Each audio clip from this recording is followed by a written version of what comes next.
Bill, good morning. Thanks for joining me. Good morning. It's a pleasure to be here. Thanks for inviting me.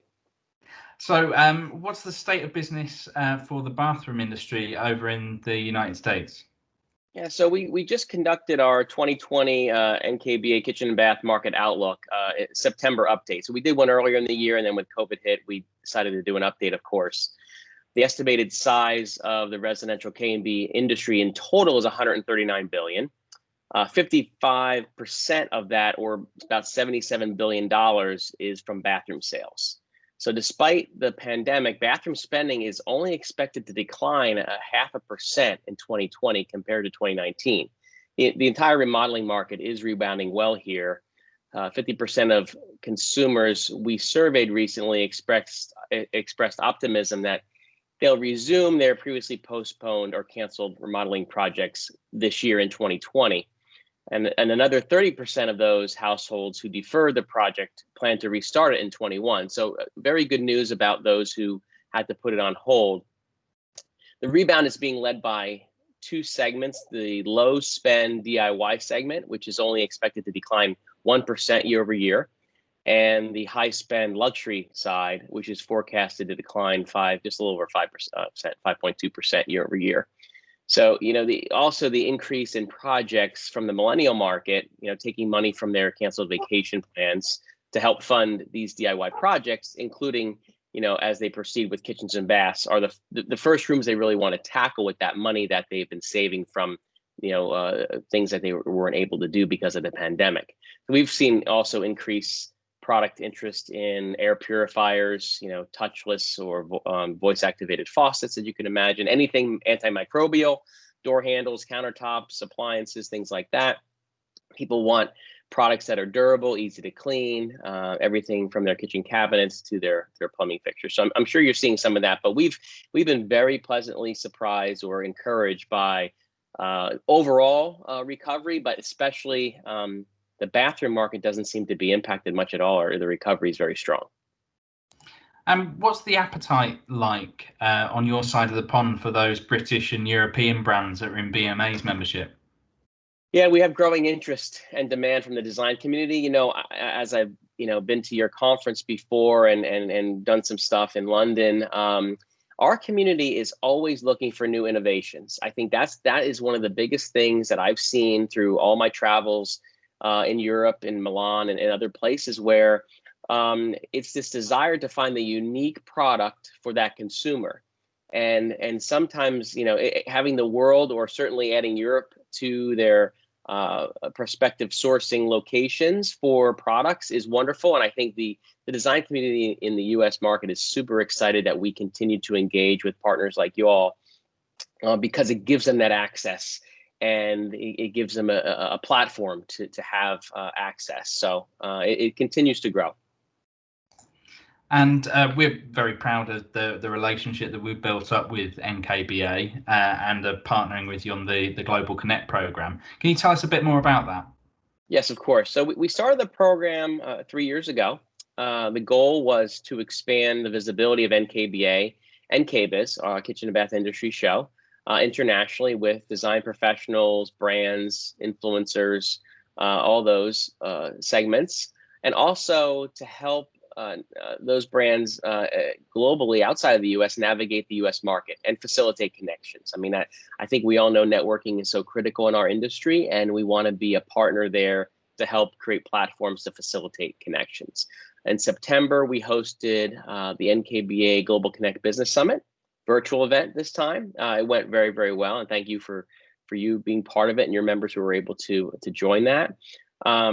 A big initiative for us, in addition to creating the Global Connect program, was to create this subscription, something that international brands could use to actually move forward and take action. So that includes exclusive access to NKBA's proprietary research, which in and of itself is over $20,000 in value, just the research alone. In addition, consultations with members of the Global Connect advisory team that's on the legal side, the design trends, code compliance, testing, business management, marketing, all those things where a brand manufacturer would need help, kind of navigating the market. It would also get access, of course, to events and conferences, that we do, including KBIS, and promotional programs and communications like our blog, our newsletter, how we're communicating with the North American market, and to help give them as much information and empower them with as much information as possible as they make their decisions in expanding their reach of their product. Bill, you mentioned KBIS in your answer there. Over in Europe, ISH has announced that it's going to be a digital-only event in the spring next year. What's the intention for the KBIS show? Yeah, this is the biggest decision weighing on us over the last several months, especially as we get closer and closer, where exhibitors are making kind of final plans to move forward. So we continue to wrestle with this. We have an interesting dynamic in the US, and I'm not sure it's consistent with what you see in Europe and in the UK, especially, where you have a lot of the independent professionals in our industry. They started off, thankfully, as essential workers, as the US we call them, and they've been out there in the market working and dealing and managing through with the restrictions of COVID. So that they're very eager to be with their colleagues, learn about things, and kind of consistently move forward.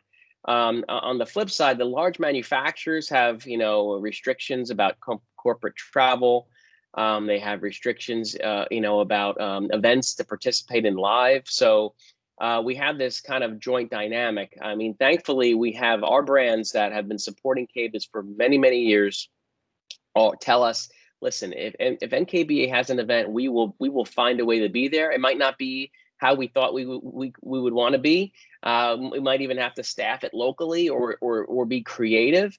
But I think to answer your question really is, we currently right now we are proceeding with a planned live plus hybrid event. So a virtual aspect will exist regardless.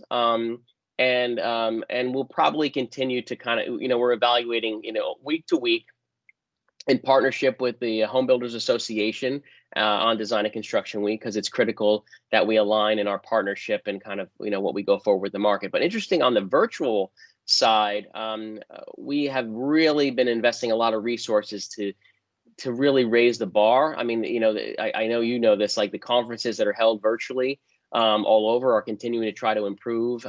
We saw Cole Messe's announcement the other day, and the great job they've done in kind of communicating what they're going to do. And it seems they're proceeding, with a significant live component as well. But I really liked to compliment them for what they've done and how they're figuring it out. We know that because we are a first quarter show, there will be a bar set as what we do. So we really want to ideally exceed expectations of the attendee.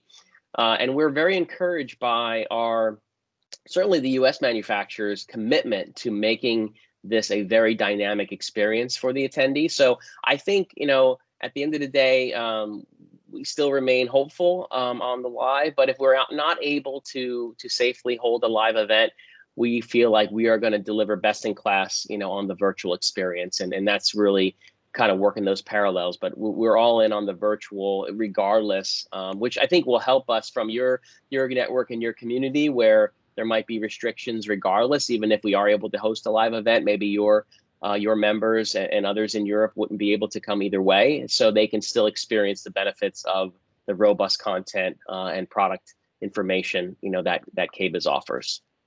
I know BMA and several of our members are really looking forward to being involved, however we can be involved in KBIS. So I look forward to seeing you there, Bill. Thanks very much for joining me this afternoon. 22. One other thing, just to say, we promise in 2022, regardless of what we do in 21, it will be the biggest ever.